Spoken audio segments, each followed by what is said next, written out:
We're here to share with you inspiring stories that bring to life all the little and big ways that people bring more love, joy, laughter, and humanness to everyday life.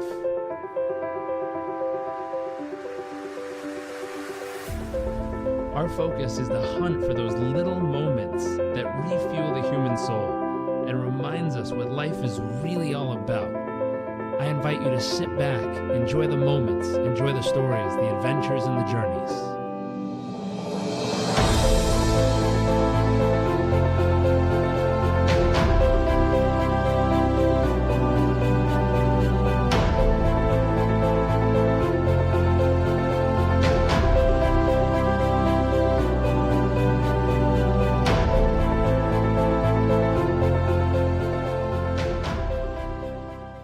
Hey there, welcome back to another episode of What the World Needs More Of. My name is Jarek Robbins. I am your host for this journey. Today we are joined by Dennis. Thank you for joining us. Thank you. It's an honor and privilege to spend some time with you. Hey, well, I am excited to have you here. So let's dive straight into the question of the show, which is, what do you believe the world needs more of?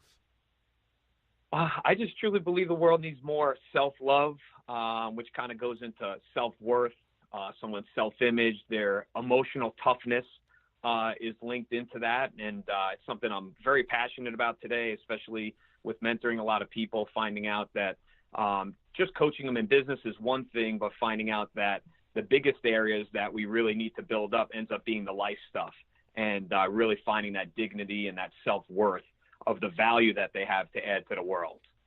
I love that. And how do you practice the act of self-love and self-worth each day? Oh, wow. I definitely fall short every day, probably, as anybody does, but I have kind of set some routines for myself. Obviously, for me, having a certain faith, I like to wake up and pray. I like to give gratitude and thanks for my amazing family and my kids and my wife and the amazing things in my life. And then I like to have a personal development plan as far as continuing to add value to myself, because you really can't add value to others if you haven't added value to yourself, right? So you can't give what you don't have. So I continue to pour into myself through different audios, podcasts like this, and reading books like your book, Learn It, Live It, Give It, and as well as many others, and just continuing to try and improve myself and really be in the pursuit of my potential every day. I love that. I love that. It's powerful. Now I'm going to dig in and ask a second question, which is, what do you consider to be your wow factor? What makes you uniquely you, and what are some of the moments that help shape it? Yeah, that's a great question. I obviously listened to a few of your podcasts. I was ready for that question. I knew it was coming, and I didn't really know how to identify that. I've never thought of myself as like, wow, and I asked my wife that question the other day. What do you think my wow factor was? And hoping she was going to say it was my wonderful physique and abs, but I'm not going to get away with that with my pear-shaped body. So, thinking back, I think one of the things that she pointed out to me is just really my tenacity. I read a book called Grit, and I think that I've always just been very resourceful, very gritty since a young age. I mean, in high school, I was voted most dazed and confused in Long Beach High School in 1999. That's what I got in the yearbook. So I never considered myself this wild person, but I think the fact that there's nothing super special about me as far as my physical capabilities. I was never seen to be Mr. Successful, but I found a way to be resourceful. When I played lacrosse, I was a small guy, weighed about 150 pounds, played at a high level in college, ended up being one of the top faceoff men in the country, playing in the 2003 North-South All-Star game. So it was something everybody told me I couldn't do. I wouldn't be able to do physically. I was not fit for that position. But I just found a way. I wanted it, and I was able to go for it. And I had a way of just being resourceful enough, and not worrying about what everybody else said, not worrying about the outside world and telling you can't do something. I don't know where I developed that from, but for some reason I just kind of had it. And I think that's probably the biggest thing, as well as a little bit of my humor. Hmm. I like that. I like that. So humor. I like that. Where does that humor come in for you each day? I think it was just my joy of wanting to see people happy, see people laugh. I was also a little bit of a class clown and drove my teachers crazy. It's funny how I ended up going into education and becoming a teacher.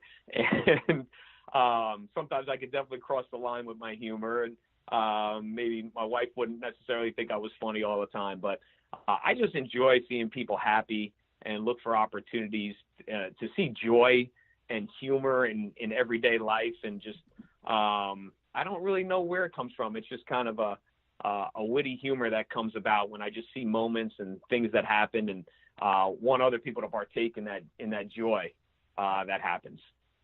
I love that. I love that. It's true. Bringing joy to other people is an amazing, amazing gift. I think to share with both people, the people that you share it with, and also the people that you experience their joy, is also a gift back to you as well. Yeah, 100%. It's funny. It's like watching a movie, right? You can enjoy a movie for yourself, but when you watch that movie with someone else, you actually enjoy it even more watching them enjoy that movie. Even to the point where you sit next to them and you hit them every couple seconds. Watch this. When they're sitting there watching. There's nothing else they're watching at that moment. But we just want to see the enjoyment they get from the same things and share those moments and those experiences together. Yeah, I love it. I love it. Now, here's a question. What's a moment through helping all these people, mentoring all these people, what's a moment that made you feel incredibly humble? Oh, wow. There's a lot of them. I mean, seeing people overcome incredible odds.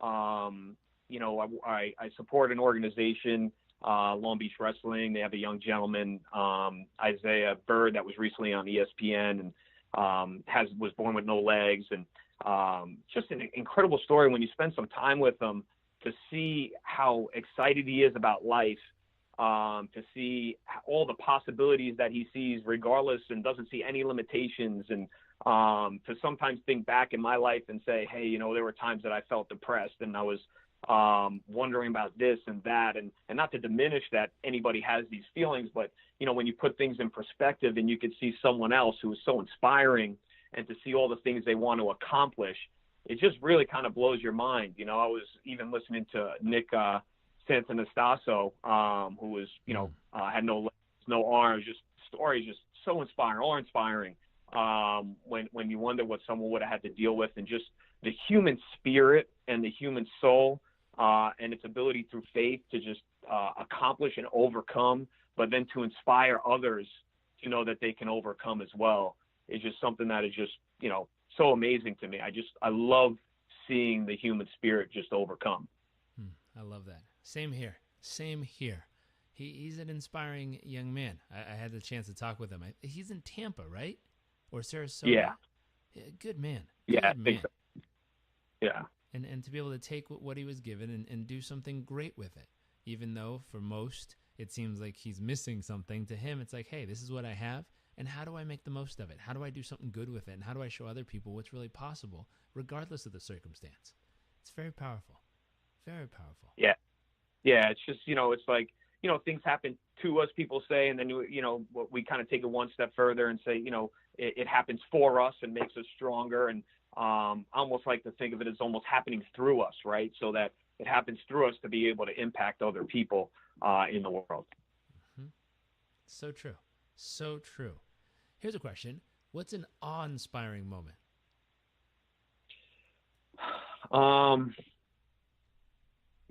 Just seeing people absolutely, once they develop that self-love for themselves and that self-worth, seeing how they're able to then be a light to others and impact the world, and really just seeing where there are people that, we put so much emphasis in today's world. I don't know if it's social media, maybe it's not, maybe it's just always been there, on material things, right? I'll be happy when I have this house, when I have this car, and trying to keep up with the Joneses, and kind of playing our lowlights against other people's highlights. And, I think I've heard you speak about this before, but, when you were in Uganda, and just seeing people that are just so happy, regardless of needing things, because they have the most important thing, which is love for others and being needed and having that sense of community, and human touch and personal touch, that sometimes gets blocked by all the things that we think we need or need to have. And just hearing you talk about that story was really kind of an awe-inspiring moment. That's true. It's true. Those types of moments are awe-inspiring. They wake you up, and I think they add contrast to what we're experiencing and what we're seeing and feeling and going through. I think that's what makes them special, is that contrast element brings us back to a grounded feeling, to see life from a slightly different perspective than a moment before. Here's a question. What's your greatest fear? Oh, my greatest fear is probably just not living up to my potential, not being the best example that I can for the people that are counting on me, and especially for my kids and my family, wanting to be the best that I can. One of my goals in life was always just to be a good family guy. I mean, even my freshman year in college for lacrosse, they had us fill out for our media guide a bunch of questions, like favorite book, favorite movie, and goal in life. And here I was, a freshman in college, 18 years old, and I just wanted to be a good family guy. That's what I wrote in there. It's still in my bio on Google, if you pop it up there. And I don't know if it was just from coaching kids my whole life, and maybe because my dad was working a lot and didn't necessarily have that same family unit, even though we had an incredible, upbringing, and I know he loves us to death and, did what he had to do for us. But just being able to have that time, be able to pass that on, spend those special moments, is something that I want to make sure that I don't forget that in the pursuit of trying to, make money or grow something, that I don't forget at the end of the day, that the most important thing are those people that are with you and that love you, because you're not going to take the cars and the houses and the stuff with you to the grave. But feeling you left people with, is really what's going to be important. They remember what you say, but, people will always, always, always remember that feeling, that you left them with. And I want to make sure that I'm able to kind of leave that legacy. That's right. I love that. Here's a question. What are you most excited about in your future? The thing I'm most excited about is trying to impact as many people as I can. I feel that there's a deep need. I see that depression seems to be something that is growing and seems to be happening to more and more people. A lot of people I've grown up with, I've seen, things happen and turn to drugs and suicide. And I'm just most excited about having a platform to be able to help people overcome that and kind of been through that and realize what the important things are in the world. And that, it's I feel there's a lot of people hungering for meaning. Viktor Frankl in his book talks about, someone can overcome almost anyhow, if they have a big enough why, right? If they feel that there's a meaning behind it. And I feel like, I don't know if you've ever felt like this when you're hungry, but you don't know what you want to eat, and you're kind of sitting by the fridge and you got the door open and you just, you want something, you just don't know what it is. I feel like there's a lot of people that are kind of in that situation in life. Like they want more. They don't necessarily know what it means. So they see how other people are living and they think that that's where it's going to come from. And I'm just excited to help people maybe overcome that and maybe, forgive themselves. And a lot of people live with a lot of guilt. And I know I've been there before. And, guilt kind of leads to the fear of exposure, right? What if they find out the truth about me? And that fear of exposure really leads to a fear of judgment. What will they think when they find out? And that fear of judgment is really just a fear of rejection. If they find out, will they fire me? And that fear of rejection really leads to a fear of humiliation. I'll be ashamed if anyone finds out. And that fear of humiliation really leads to a fear of loss of self-love. Like, I'll hate myself if this gets out. And people just got to realize, like, they got to forgive themselves. I'll see them sometimes forgive other people who have hurt them, but they haven't forgive themselves about that same situation and what they let happen. So really just excited about being able to help as many people as we can overcome that, you know. I know just, you know, seeing from what you've done and the comments that you get for the content that you put out and how many people get help. That's probably my biggest excitement. You know, it's what keeps me and wakes me up in the morning. You know, recently this last year was probably one of the hardest years I've ever had. And, I got sick and, I didn't really ever tell anybody this, other than my wife really knows that I had, it was potentially life threatening, and I didn't really know what was going on. And, you know, when you think possibly your life might be coming to, you know, an end or going to go through a crazy, health issue, I had lost 35 pounds in about 2 weeks and took some while to overcome that. And, you know, it's funny, people today will say, hey, you look great. You know, you lost so much weight and, you know, what'd you do? And it's like, I was sick. But, you know, it just made you start to really appreciate life and say, what am I doing? Like, kind of like a wake up call and really the thing that, you know, would get me up in the morning, because, you know, it also kicked in my vertigo and, you know, just not feeling good, you know, as you talk about and your dad talks a lot about, right? That motion creates emotion, right? So when you don't feel good, it affects you mentally as well. And just what get me up in the morning, man, was my beautiful kids, you know, thinking about them and just spending that time with them. And then the people that we're able to mentor and give back to, you know, it makes me think, I don't know if you ever saw the Mike Tyson documentary, but there's a point in there where he's with his coach, Cus D'Amato, before he passed away. And Cus D'Amato said that Mike Tyson saved him as much as he saved Mike. You know, he said it was the fact that he now had meaning with his life and that someone needed him is what moved him forward. So that's probably what I'm most excited about, is just, you know, sharing those experiences, being vulnerable and letting people know, hey, everybody goes through it. We're all human. But with faith and you could overcome it. It's true. It's true. Now, we're going to switch to our second part of our show, which we call Nuts and Bolts. This is the tactical, practical, applicable stuff someone could immediately apply to their day-to-day life or business. So the first question here is, where do you spend the majority of your thoughts, time, effort, and energy each day as of right now?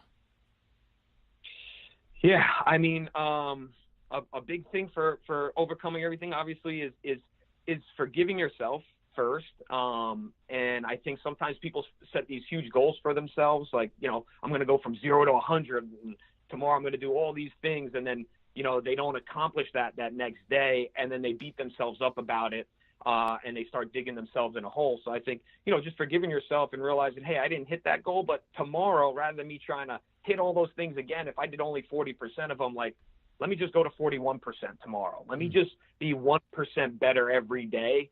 And after a year goes by, that's, you know, 365%. Think of where you'll be. So first, kind of forgiving yourself and really having that self-discovery and really figuring out what's your value, right? What are your values that you're living by? Writing them down. What are the standards that you set for yourself and the goals that you have? And then really living by those values, and then starting to have self-development, right? Changing. I knew when I was going through that hard time, I needed to change my routine, because the same, you know, mind that got me into the problem wasn't going to get me out of the problem, right? I had to start changing things, getting up earlier, waking up and having a certain amount of time for prayer, meditation. So I just realized that I spend most of my time today in the morning preparing myself for that day, that personal side. Then I have a certain amount of time for my family and my kids. And then the rest of my time is devoted to growing our business, coaching other people, mentoring others. So I split that time kind of equally as far as the goals that I have. Very cool. And in splitting that time and getting so much done, what's a key to your success?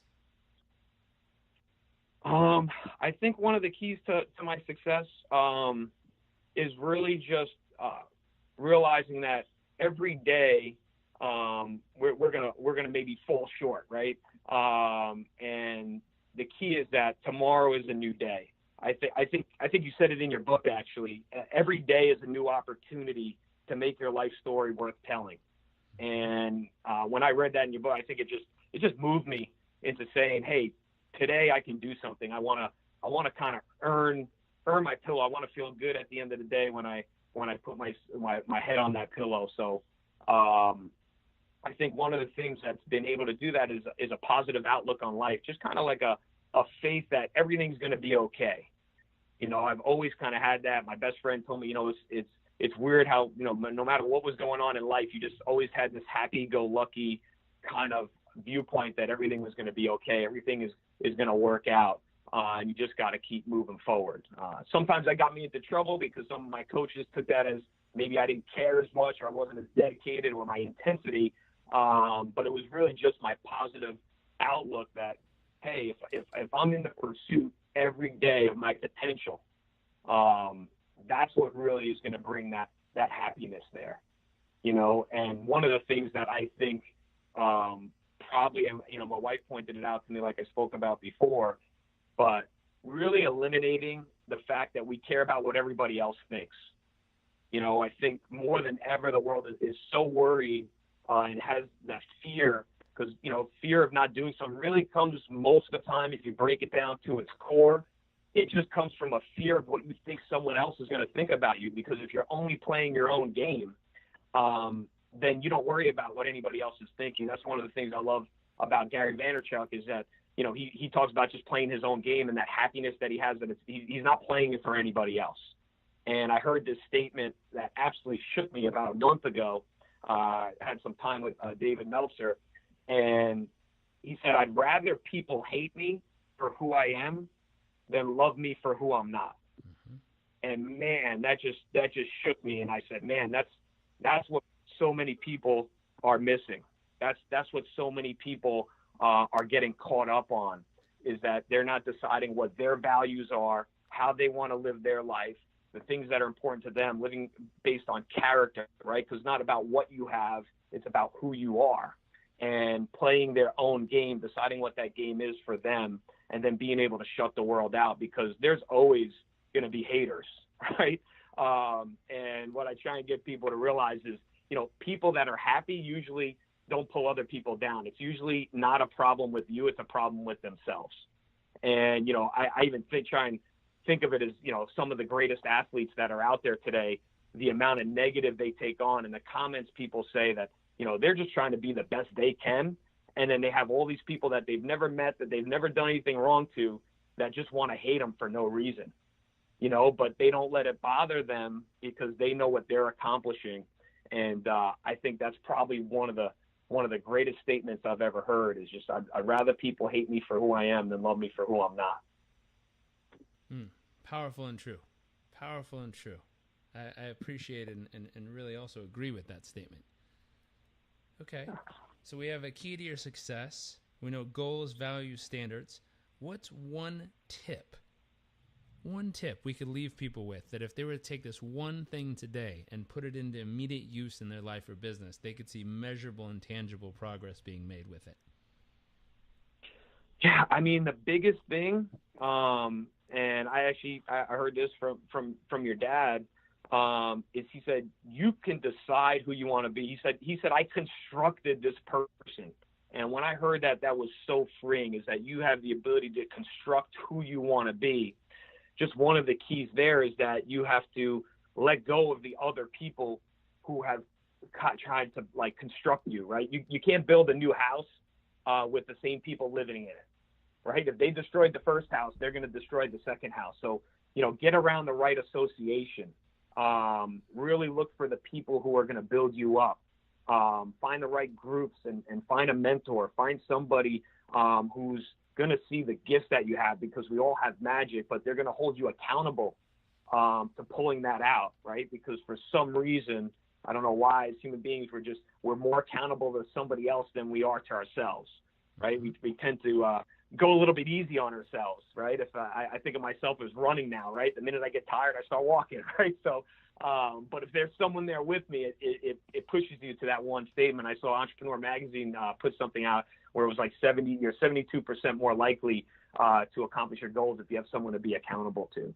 And, you know, the key is just, hey, you can construct that new person. Don't let anyone outside, because, you know, when we were all born, whatever limiting beliefs you're putting on yourself now. When you were born, you didn't have any beliefs, right? You're born with no beliefs. You don't know anything. When you arrived on the scene, as one of my friends say, it's you realize, I see it with my kids, and it's one of the things that I always try and help people understand, right? And I don't know if you've experienced anybody else and seen this happen, but so many people say I'm shy, right? And I should say, well, who told you that? Because you weren't born shy, right? That's something that was programmed into you from someone. And I see it happens with my kids. They're 5 and 2. And anytime someone comes to the house, right, someone's 6 foot, 6'2", big person comes in, you're a little kid, 2-3 feet tall, right? Naturally, instinctually, you're going to think, holy cow, I gotta protect myself here, right? What's going on here? They're just curious, right? They just want to evaluate the situation, and people will come in and they'll try and, address that child and, say hi. And sometimes they'll be hiding a little bit and just evaluating the situation. And they go right away, because whether it's the uncomfortability, they don't do it with the bad intentions, but they go, oh, it's okay, they're just shy. Right. And I've seen parents do this too, is then they admit that and they add to it and go, yeah, she's just shy, because they don't want the other person to feel uncomfortable. And then imagine hearing this throughout your life growing up, that all of a sudden you start to think that you're shy. And then you just keep telling yourself this. So when people come in now, and they say, oh, she's just shy, I go, no, she's not, man. You're just scary. Right. I was waiting for that remark. She's not shy. You're creepy. Chill out. Bro. Yeah. I was trying to say it as nicely as I could. Right. So, but you just realize that we don't realize the things that people have told us in our life that we carry with us, when most of the time those people don't even remember saying it. And now we carry that kind of label with us for the rest of our life. So I think it's just really just kind of letting go of that and realizing you can be and construct whoever you want to be, and look at it as if you're building a new home. How do you want to build yourself? Take the time to really decide who you want to be, right? We always hear the statement, people spend more time planning a vacation than they do planning their life. Well, in a lot of cases, they spend more time planning a vacation than they do planning out who they want to be. And I think that's the most important thing. And just helping people realize you're enough, you're special. And whatever goal you're chasing, whatever thing you want that you think is going to make you happy when you get it, usually is not going to fulfill you, right? It's good to want things, houses, cars. We had them, when I was in that moment of kind of feeling like, holy cow, I'm sick. What do I do? We're in this beautiful house where we got our cars, and I'm thinking to myself, we have all this stuff, but it doesn't really mean much at the end of the day. You can enjoy it. It's fun. If I get my wife a nice pair of shoes, that'll bring some fun, because if she's happy, I'm happy, but it doesn't last. That's not what really creates fulfillment. I remember always getting her something, and then maybe 2 days later we'd get in a fight about something. I'm like, well, I just got shoes. How can you still not be happy, right? Thinking that you can get things to create that love when it's really just being able to fulfill that. But I was watching Cool Runnings. I don't know if you ever saw that movie about the Jamaican bobsled team. That's right. I have. And, I'm a badass mother that don't take shit from nobody. I got pride. I got power. Yeah, it was just, I've seen it so many times, makes me cry every time, but there was just one part I never noticed before, and I was watching it a couple months ago, and it just hit me, and it's that one part where the coach is with the driver, and the driver asks him, why'd you cheat? Because he had cheated to win back when he was racing, and he said, I had to win. It was where my self-worth was and my self-dignity, and he said to him, he said, look, if you're not enough without it, you're not going to be enough with it. And it was basically telling him that he wasn't really enough without the gold. Him getting that gold medal was what was defining him, as opposed to the person he was becoming. And he put it all on where he was going to be, which is why a lot of people develop an incredible amount of success but aren't happy, because it's really truly in the person you're becoming and in that daily pursuit of your potential that really creates that happiness. So very true. Self-love, self-worth. taking time to have those rituals that help build, like you said in the beginning, praying, gratitude, personal development, listening into wonderful things like this podcast and other books and tapes and programs. I think it's so important what you covered. Digging deep and figuring out what are your values, what's most important to you, what are the goals that align with those, and what are the standards you're going to have to uphold every single day to actually get the results you want, to achieve those goals, knowing that in the end, if you've taken time to fill up your self-love tank and self-worth tank, that those goals are nothing more than an addition to the magnificent life you've already created from the inside out. I think it's very special. I think it's a very powerful episode with a lot of really, really good insights in it. Thank you so much for sharing all this with us. Oh, I appreciate it so much. Yeah. So it's just, forgive yourself, discover yourself, develop yourself, and discipline yourself. One more time. Say that one more time. Forgive yourself, discover yourself, develop yourself, and discipline yourself. Ooh. And yeah, that makes me think of a friend that, he takes a lot of survival classes, was in the military. And, one of the things they teach him is, they could go 3 weeks without food, 3 days without water, but he says they can't survive without 3 seconds of a positive mental attitude. And without the attitude, I thought you were going 3 seconds without oxygen. I was like, man, now you could hold your breath way longer than 3 seconds, man. But the positive mental attitude, that was a left turn I didn't see coming right there. It's true, though. It's true, though. If you're 3 days in the no food and you got a bad attitude, we're going to have some problems. Yeah. Yeah. I mean, Viktor Frankl talks about it in his book also. He says they knew exactly when people gave up and that they were going to die. And, they gave up mentally when they, instead of taking food for their rations, they would take cigarettes or alcohol. And they knew that was the beginning of the end because they had given up mentally. Mm. Powerful and true. Powerful and true. Keep your mind locked on where you want to be, no matter how dark it gets. Look for the sunlight when it's out. Look for the moonlight any other days, or sometimes in the darkest hours, choose to become the moonlight for those around you who need it most.